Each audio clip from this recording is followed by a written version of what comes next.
Can I proceed, Your Excellencies? Okay.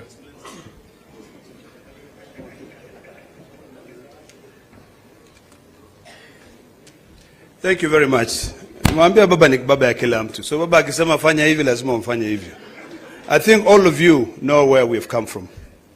Today is a very important day for all of us, because the unity of this country is greater than the interests of any of us. And when you see me standing here, it means a lot to me. But I've decided to follow the footstep of our two very distinguished and eminent leaders in this republic, to be able to bring the entire country together so that we can do away with a constant fight. So today, from the wisdom of His Excellency, President William Ruto, and His Excellency, Right Honorable Prime Minister, they have sat down together and agreed that it's about time for us to end all these bickering, all these fights, and put this country first. I want to appreciate the wisdom of these two leaders. I want to thank them. And I want to remind them that this generation and the generations to come will be able to remember this occasion. It has taken a lot, trust me. But patience is everything. I actually never thought that I'll be standing here today to be able to usher in my two SGs. This occasion. It has taken a lot. Mbele, it's the most important. But today, we are here to sign, or the two leaders will be signing an expression of interest to work together. It is imperative that we all find areas that we can be able to work together, and I believe that the details will be provided with you in time. So without wasting so much time, let me now take this opportunity to invite the distinguished senator from Nairobi, SG Edwin Sifuna, CBS, to be able to read the first 5 paragraphs. And I would kindly request you to actually remain silent so that you can internalize and you can be able to demystify the meaning of this agreement. Welcome, Banasia. Thank you, Senator Ledama, Your Excellency the President, Your Excellency Prime Minister Raila Odinga, Your Excellency the Deputy President, all leaders present here, all protocols observed. My name is Edwin Sifuna. I am the Senator of Nairobi, and I am standing here in my capacity as the Secretary General of the Orange Democratic Movement. Your Excellency, in the capacity as SG, I have certain constitutional duties, and that is why I'm standing here to execute those duties in accordance with the Constitution of ODM. We have taken the liberty to read out this Memorandum of Understanding so that we are all clear on what it is and what it is not. We are all clear on what it is and what it is not. As SG, I want to confirm that this document has been processed through the relevant party organs. And Your Excellency, I have here in this room members of the party's central committee who I'll just request to stand up so that they confirm that this is a decision of an organ of the party. Please stand up if you're a member of the Central Committee of ODM. Thank you very much. You may be seated. We are going to take turns with my counterpart to read out this MOU. It is titled Memorandum of Understanding to Resolve the Social, Economic and Political Challenges Facing Kenya 2025.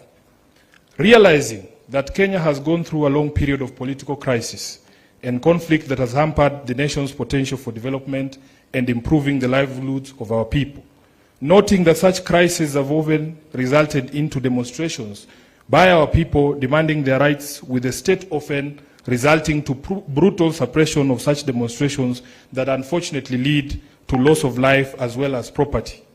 Acknowledging that the nation will not develop without reinforcing democratic governance and the rule of law, conscious that the decay in democratic governance is expressed through skewed allocation of resources, ethnic intolerance and marginalization, corruption, and noting that devolution, though intended to strengthen democratic governance and development at the grassroots, is systematically undermined and starved of funds. Now, therefore, His Excellency President Dr. William Samoei Ruto, CGH, and the Right Honorable Raila Odinga, EGH, being the party leaders of the largest political parties in Kenya and bearing the greatest political responsibility, acknowledge the need in setting up a broad platform for collaboration and cooperation between all political forces and other stakeholders in the Kenyan society to address these long-standing challenges that threaten our nationhood. As a first step towards this collaboration, His Excellency President Dr. William Samoei Ruto, CGH, and the Right Honorable Raila Amolo Odinga did set up the National Dialogue Committee in the year 2023 and hereby make this resolution on the initiatives that must be undertaken to instill further confidence in the country. While this memorandum does not define the formation of a political coalition between the respective political parties, its successful implementation will inform the basis of steps towards the establishment of a progressive and stable country. Now, therefore, the two leaders commit and resolve to collaborate and cooperate with each other by conducting broad-based consultations between themselves on the key issues identified below. Number one, the full implementation of the National Dialogue Committee report, the NADCO report. Priority issues in the NADCO process, like the cost of living, youth unemployment, establishing a framework for the implementation of the 2/3 gender rule, have been the topics of discussion for far too long and now must be actualized. Number two, inclusivity in all spheres of public life. Kenya belongs to all persons, regardless of their ethnicity, religion, generation, or geographic location.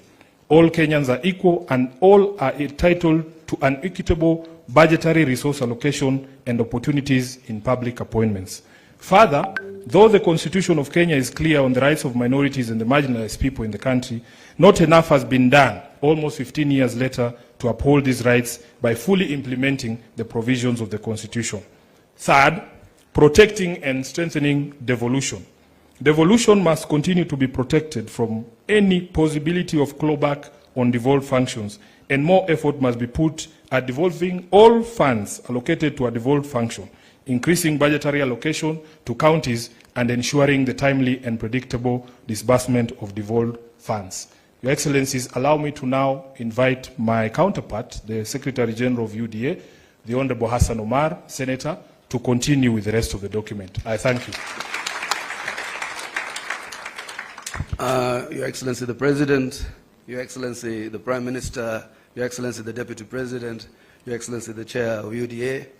Like my brother Sifuna, I can confirm that UDA has also processed this document through the necessary protocols that are established by our Constitution. Present here is the